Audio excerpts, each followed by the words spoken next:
ஒரு மகிழ்ச்சியான செய்தி. இதயம் நல்லெண்ணெயின் விலை லிட்டருக்கு ரூபாய் 105 குறைஞ்சிருக்கு. செப்டம்பர் 2023ல 1 லிட்டர் இதயம் நல்லெண்ணெயின் அதிகபட்ச விலை ரூபாய் 503. ஆனா இப்ப 1 லிட்டர் இதயம் நல்லெண்ணெயின் விலை ரூபாய் 398 மட்டும்தான் தமிழ்நாட்டுல. அப்ப இனிமே எல்லாரும் இதயம் நல்லெண்ணெய் வாங்கலாம் இல்ல?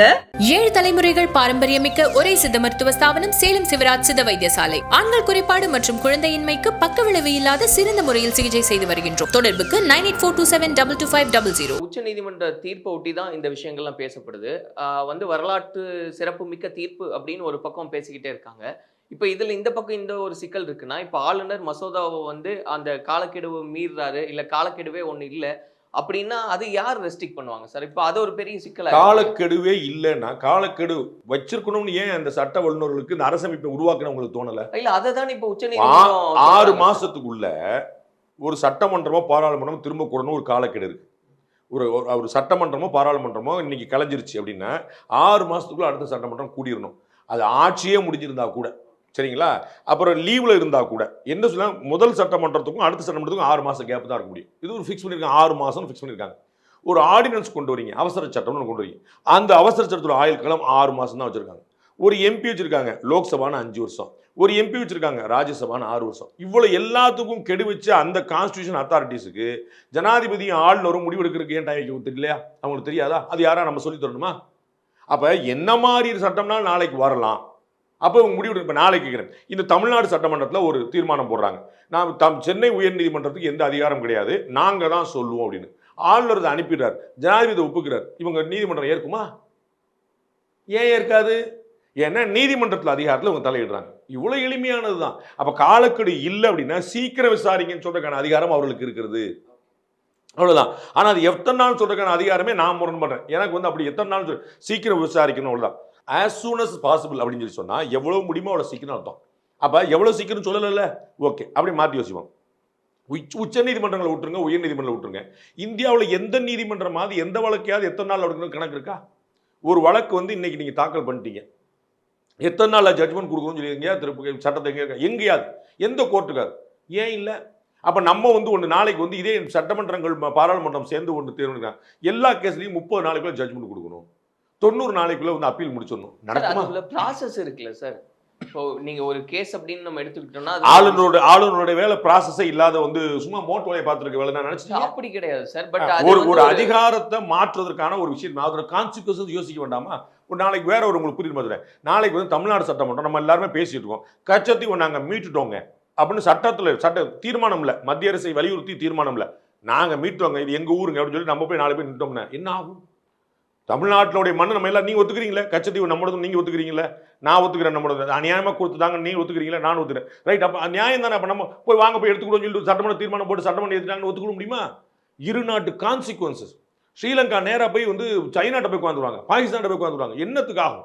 அப்ப இங்க போடுற ஒரு சட்டமன்ற ஒரு சட்ட தீர்மானங்கிறது எங்க போய் முடியும்? இந்தியாவுடைய இறையாண்மைக்கே பாதுகாப்பு ஆபத்தா போய் முடிஞ்சிடும். அப்ப என்ன செஞ்சாலும் அதற்கு ஒரு வரைய இருக்கு, அது ஒரு ப்ராசஸ் இருக்கு. அப்ப நீங்க சொல்லி 90 நாள் ஓகே பண்ணு, 30 நாள்ல ஓகே பண்ணு, அப்படி பண்ண முடியுமா? அப்ப நீங்க ஆளுநர் சட்ட வல்லுநர்கிட்ட கருத்து கேட்காம இருந்தார் நினைக்கிறீங்களா? அபிஷியலா ஒரு டாக்குமெண்ட் இருக்கு, யார் யார்கிட்ட கேட்டார் அப்படின்னு. அப்ப நாளை விசாரிக்கணும். அப்ப நான் சொன்னேன் உங்களுக்கு 2 பட்ட பார்வை இருக்கு, அதுல ஒன்னு எடுக்கலாம்ல. ஜெயலலிதாவுடைய வழக்குல மைக்கேல் டி குன்ஹா நீதிபதி சொல்றாரு அவங்க குற்றவாளின்னு, குமாரசாமி நீதிபதி சொல்றாரு குற்றவாளி இல்லைன்னு, சுப்ரீம் கோர்ட் சொல்லிச்சு கேப்டன் அபயன்ஸ். யார் செஞ்ச சரி சொல்லுங்க? நீதிமன்றம் தானே. 3 நீதிபதி தீர்ப்பை ஏற்கணும்ல. அப்ப நீங்க 3 சொன்னீங்க. இதுதாங்க ப்ராசஸ். ஒவ்வொன்றுக்கு சட்டம் ஒன்று, பார்வை வேறு. அப்ப அவருக்கு சொல்லப்பட்டது 2ல அவர் 1 தேர்ந்தெடுக்கிறார். அது எப்படி தப்பு சொல்ல முடியும்? இல்ல மாநிலத்துல ஆட்சியை நடக்க முடியாம முடக்க பாக்குறாங்க ஆளுநரை வச்சு. இது செயல்படணும். துணைவேந்தர்கள் நியமிக்கவே மாட்டேன்றாங்க, அப்போ முடங்கல. துணைவேந்தர்கள் ஜெயிலுக்கு போனவங்களா இருக்கிறாங்க, அப்போ முடங்கல. ஊழல் பண்றவங்களா இருக்கிறாங்க, அப்போ முடங்கல. கையில பச்சை குத்தி கட்சிக்காரருடைய பச்சை குத்துறவங்களா இருக்கிறாங்க துணைவேந்தர்கள், அப்போ முடங்கல. இப்போ முடங்கிருதா? அது துணைவேந்தரை நியமிக்கக்கூடிய அதிகாரம் யாருக்கு? வேந்தருக்கு இருக்கணுமா? வேந்தர் யாரு? ஆளுநரா முதல்வர். இதுலதான் முடங்குதா மொத்தமும்? சென்னை பல்கலைக்கழக ஃபண்ட் பொசிஷன் என்ன ஆச்சு? ஏதாவது பண்ணிருக்கீங்களா? மற்ற பல்கலைக்கழகம் என்ன நிலைமையில இருக்கு? ஒன்னு தனித்தனியா பேசுவோமா? அதை செஞ்சிருக்கிறாங்களா? தமிழ்நாட்டில் இருக்கக்கூடிய பல்கலைக்கழகம் ஏதாவது ஆய்வுல ஏதாவது முன்னேறி இருக்குதா? அப்பாயின்மெண்ட்டுக்கு ஏதாவது நீ ஃப்ரீ ஹேண்ட் கொடுக்குறீங்களா? அதுக்கு மாறி கேஸ் தானே போடுறீங்க. இதுதான் பிரச்சனையா? இப்ப இங்க இப்ப இந்த காலக்கெடு வந்து வரையறை இல்லாததே காரணத்தோட தான் நடந்திருக்கு அப்படின்றது உங்களுடைய இல்லன்னு நீங்க சந்தேகப்படுறீங்களான்னு கேட்கிறேன். நான் நீதிமன்றத்தையும் கேட்கிறேன், உங்களையும் கேட்கிறேன். அவங்க எல்லாத்துக்கும் காலக்கெடு வச்சு அரசமைப்புடைய தந்தைகளுக்கு இது தெரியாதான்னு கேட்கிறேன். நீங்க சொன்னீங்க ஒரு சிக்கல் இருக்குல்ல, நீதிமன்றங்களுக்கு ஏன் வைக்கல? நான் அதான் மாத்தி சொன்னேன். ஒரு எஃப்ஐஆர் வந்து எப்போ போடணும்னு சொல்லி சொல்றாங்களாங்க. சரி, சார்ஜ் ஷீட் எப்போ போடணும்னு சொல்லியிருக்காங்களா? ஏன் சொல்லல? சார்ஜ் ஷீட் 90 நாளைக்குள்ள போடலைன்னா பெயில வந்து நீங்க உரிமையாக்கலாம் சொல்லிக்கலாம். ஆனா 90 நாளுக்குள்ள போடணும்னு சொல்லவே இல்லையே. இவருக்கு விடுதலை பண்றது தான். நீ எத்தனை நாள்ல சார்ஜ் ஷீட் பண்ணு சொல்லி ஏன் போடல? சார்ஜ் ஷீட் போடுறதுங்கிறது சில கேஸ்ல முடியவே முடியாது. இப்ப நம்ம வந்து பார்த்திருக்கோம், நேரு அவருடைய அமைச்சர் நேருடைய சகோதரர் ராமஜெயம் கொலை வழக்கு இருக்குது. இன்னும் நமக்கு எந்த முடிவும் கிடைக்கல. எத்தனை வருஷம் ஆகி போச்சு? அப்ப சில இடம் அப்படி இருக்கு தெரிஞ்சுதானே கொடுக்காம இருக்காங்க. 10 வருஷத்துல ஜட்மெண்ட் கொடு அப்படின்னு சொல்லி முடிஞ்சிட முடியுமா? இல்ல அது தேவையானதுதான்ன்றது உங்களுடைய கருத்தா சார்? அதை சார் நான் சொன்னேன், as soon as possible நாங்கள் போட்டிருக்கிறாங்க. அப்போ நீதிமன்றம் சொன்ன பாஸ் நீங்கள் முடிவெடுத்தது தப்பு, லேட் பண்ணிட்டீங்க, 10 நாளில் நீங்கள் வந்து முடிவெடுங்க, சீக்கிரம் முடிவெடு சொல்லியிருக்கலாம். நான் ஒரு காலக்கெடு விதிக்கிறேன்னு கிளம்புறது சுப்ரீமசி மாறி போயிருது. நான் ஏற்கனவே சொன்ன போல ஒரு பட்டா வழங்குறதுக்கு தாசில்தாருக்கு நீங்கள் சொன்ன மாதிரியே யூ ஹேவ் டு ரீகன்சிடர் நீங்கள் சொல்லுங்க. நான் திருப்பி அனுப்பிடுறேன் எல்லா 10 மாதம் ஆளுநருக்கு திருப்பி அனுப்பணும். சட்டமன்றம் திருப்பி அனுப்புனதாக கருதி நீங்கள் என்ன அப்படி எல்லாமே சட்டமன்றம் திருப்பி அனுப்புனதா கருதி நீங்கள் மறுபரிசீலனை பண்ணுங்க சொல்லி ஃப்ரெஷ்ஷாக முடிவெடுங்கன்னு சொல்லலாம். அந்த உரிமை இருக்குது. ஃப்ரெஷ்ஷாக முடிவெடுக்கணும். ஏற்கிறாரோ மறுக்கிறாரோ வேறு சொல்லலாம். அவர்கிட்ட தான் முடிவு. நீங்கள் எடுத்த முடிவு தப்புங்கன்னு சொல்லலாம். நல்லா புரிஞ்சுங்க. ஆளுநருடைய முடிவு தப்புன்னு சொல்றதுக்கு அதிகாரம் இருக்கிறது. பாராளுமன்றம் நிறைவேற்றின சட்டத்தை தப்புன்னு சொல்ற அதிகாரம் இருக்குது. நான் இல்லைன்னு சொல்லல. நல்லா புரிஞ்சுங்க. நீங்க தப்பா சட்டம் நிறைவேற்றுறீங்கப்பா, நான் ஒரு சட்டம் கொண்டு சொல்ல முடியாது. இவ்வளவுதான் பாயிண்ட். அப்ப அரசமைப்புல இல்லாத கெடுவை நீங்க வச்சுட்டீங்கன்ற. ஆளுநர் தாமதப்படுத்துறாரு, உள்நோக்கம் இருக்குது, பொலிட்டிக்கல் மோட்டிவ் எல்லாம் நீங்க வச்சுக்கோங்க. அதனால நீங்க ரீகன்சிடர் பண்ணுங்கன்னு சொல்றோம். ரீகன்சிடர் வேற, நான் டிசிஷன் மேக்கிங் வேற. நான் டிசிஷன் மேக்கிங்னா சாவியை நான் எடுத்துட்டு நான் தான் ஓனர்னு சொல்றேன். இங்கே தான் பிரச்சனை வரும். சாவி நீங்க வந்து உங்களோட கொடுத்த உண்மைதான், நீங்க தானே சார் கொடுத்தா? Yes, but you cannot claim that you are the owner. இவ்வளவுதான் இங்க பிரச்சனை. இதெல்லாம் வந்து ஜனநாயக விரோத சக்திகளை உலுக்கி இருக்கு அப்படின்னு முதலமைச்சர் ஸ்டாலின் ஒரு கருத்தை முன்வைக்கிறார். எது ஜெகதீப் தங்கர் அவர்கள் சொன்னதா? ஜெகதீப் தங்கர் அவர்கள் சொன்னதா? நீதிமன்ற தீர்ப்புகள் வந்து வாங்கப்பட்டதா வழங்கப்பட்டதான்னு பேசப்பட்டிருக்கு தமிழ்நாட்டில். பூனைக்கு யார் மணி கட்டுவதுன்னு யோசிச்சுக்கிட்டு இருந்தோம், நல்ல வேளையாக தம்பி ஆற்காடு வீராசாமி வந்து மணி கட்டினார் அப்படின்னு சொல்லியிருக்காங்க. இதெல்லாம் எந்த ஊர்ல நினைச்சுக்களுங்க? யார்? நீதிபதிகளை பற்றி சட்டமன்றத்துக்கு உள்ளேயும் வெளியேயும் பொது வெளியிலையும் பேசப்பட்டிருக்கு. கண்டெம்ட் ஆஃப் கோர்ட் வந்து ஒரு தமிழ்நாட்டில் இருக்கக்கூடிய ஒரு மூத்த அரசியல் தலைவர் மேலே எடுத்துட்டு சட்ட நீதிக்கும் சமூக நீதிக்கும் வந்து மோதல் வரக்கூடாதுன்னு சொன்னாங்க. எனக்கு புரியவே இல்லை. அது எப்படி மோதல் வராமல் இருக்கணும்? ஏன் மோதல் வராமல் இருக்கணும்? சட்ட நீதிக்கும் சமூக நீதிக்கு மட்டும் மோதல் வரக்கூடாது, சட்ட நீதிக்கு மற்ற நீதிக்கெல்லாம் மோதல் வரலாமா? சொல்லப்பட்டிருக்கு. அதெல்லாம் எங்கே போச்சு? நீதிபதியை உலுக்கிட்டாங்க அப்படின்னா என்ன உழுக்குறாங்க? எனக்கு ஒன்றும் புரியலையே. எங்கே உலுக்கியிருக்காங்க? புரோட்டோகாலை மீறி நீதிபதிகள் நியமனம் நடந்துச்சு. மூத்த நீதிபதி அடுத்த தலைமை நீதிபதி யார் வரணும் யாருமே கேள்வி இல்லை. இன்னைக்கு வரைக்கும் பிஜேபி கவர்மெண்ட்ல ஒரு டிஸ்பியூட் பண்ணியிருக்காங்கன்னு சொல்லுங்க. ஆனால் காங்கிரஸ் கவர்மெண்ட்ல 4வது நீதிபதிக்கு முதலாவது தூக்கி போட்டு வச்சிருக்காங்க. அதனால 2 நீதிபதி வெறுத்து போய் ரிசைனே பண்ணாங்க. இவர்களுக்கு கூட்டணி வச்சிருக்காங்க இந்திய கூட்டணியில். இவங்க சொல்லுவாங்களா? இவங்க எவ்வளவு குற்றச்சாட்டுகள். இப்போ இதனுடைய தொடர்ச்சியா ஜெகதீப் தன்கர் அவரோட ஆளுநர் ரவி அவர்களுடைய சந்திப்பு அப்படின்றது எதற்கானது சார்? அது காக்காவுக்கார பணமலை விழுந்தது. அவர் இப்படி பேசுவார்னு இவருக்கு தெரியாது. இவருடைய அப்பாயின்மெண்ட் ரொம்ப முன்னாடியே ஃபிக்ஸ் பண்ணது. இவர் நேரம் அங்கே போனார், ஜனாதிபதியும் பார்ப்பார்னு நினைக்கிறேன். ஏன்னா ஒரு லீகல் கிரைசிஸ் இருக்குது, ஒரு சட்ட சிக்கல் இருக்குது. அப்போ எதனால் போட்டிங்க அப்படின்னு கவர்மெண்ட் எக்ஸிக்யூட்டிவ் வந்து அதை பற்றி ஒர்க் பண்ணி ரீவர் பண்ணி இப்போ வந்து அதை அப்படியே வச்சிட முடியாது. சரிங்களா? இன்னைக்கு தேதிக்கு நீதிமன்ற தீர்ப்பு இருக்குது, ஆனால் அதை வந்து ரீகன்சிடர் பண்ணணும். அப்போ வந்து ரிவ்யூ பெட்டிஷன் பண்ணணுமா? அப்பீல் கிடையாது. அப்போ வந்து கியூரேட்டிவ் பெட்டிஷன் போடணுமா? அது என்ன செய்யணும்னு போய் பேசுவாங்க. இல்லை நம்ம வந்து வேற ஒரு லா எனாக்ட் பண்ணுமா? ஒரு கிரே ஏரியா இருக்குன்னு 142 கொண்டாங்க. 142 ஒரு அமெண்ட்மெண்ட் கொடுமா? சட்டமைப்பு அரசமைப்பு திருத்த முடியும்ல? 100 முறைக்கு மேலே அரசமைப்பு திருத்தப்பட்டிருக்கு. இந்திரா காந்தி வந்து பிரைம் மினிஸ்டர் மேலே கேஸே போட முடியாதுலாம் திருத்தினாங்க. அப்படிலாம் அரசமைப்பு திருத்தப்பட்டிருக்கு. இவங்க காங்கிரஸ்காரங்க அன்னைக்கு கபில் சிபில் பாரு மூத்த வழக்கறிஞர்கள்லாம் உட்காந்து அதெல்லாம் பார்த்தவங்க. அதை பார்த்தவங்க இன்னைக்கு சொல்லிட்டு இருக்காங்க.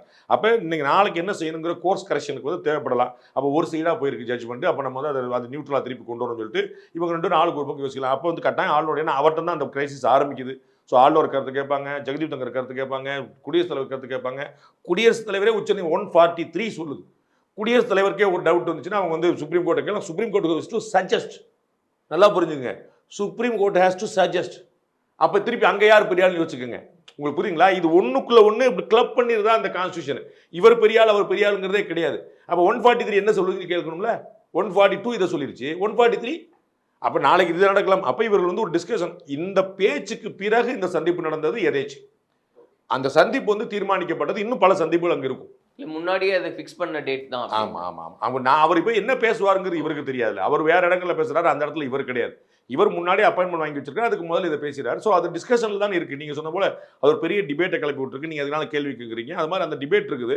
அதற்கும் இதற்கும் நேரடி தொடர்பு கிடையாது. ஆனால் வந்து இந்த டிஸ்கஷன் அதை பற்றி கட்டாயமாக இருக்கும், நோ டவுட். இப்போ டெல்லியில் இது சம்மந்தமாக தீவிரமாக பேசுகிறாங்க, ஜுடிஷியல் ரிஃபார்ம் பண்ணுவாங்க இதெல்லாம் நடக்கிறதுக்கான வாய்ப்பு எப்படி இருக்கு? நடக்கணும்னு நான் நினைக்கிறேன். அதில் சந்தேகம் இல்லை. எல்லா இடத்துலையும் டிரான்ஸ்பரன்சி வேணும். அதிகார மையங்கள் எப்படி வந்து சந்தேகத்துக்கு அப்பாற்பட்டதாக இருக்கணுமோ, எப்படி சட்ட வல்லுநர்கள், அதாவது சட்டத்தை உருவாக்குவர்கள், சட்டமன்ற உறுப்பினர்கள், பாராளுமன்ற உறுப்பினர் எப்படி வந்து சந்தேகத்துக்கு அப்பாற்பட்டதாக இருக்கணுமோ, அதே போல் நீதிமன்றத்தில் இருக்கணும். டிரான்ஸ்பரன்சி அப்படிங்கிறது கட்டாயமாக இருக்கணும். அப்போ வந்து அதற்கு தேவையான நடவடிக்கைகள் கட்டாயம் காலப்போக்கில் ஒன்று செஞ்சுட்டே தான் இருந்திருக்கிறாங்க. அதில் வந்து கொலிஜியம்ங்கிறது வந்து 1949 இல்லை, if I am not wrong, சரிங்களா? அது பிறகு வந்த ஒரு விஷயம். அப்படி வந்து அது அவங்க தங்களை ரீஃபார்ம் பண்ணிடுறாங்க. அது போல் எல்லா இடத்துலையுமே நம்ம வந்து கொண்டு வரணும்னு நான் பார்க்குறேன்.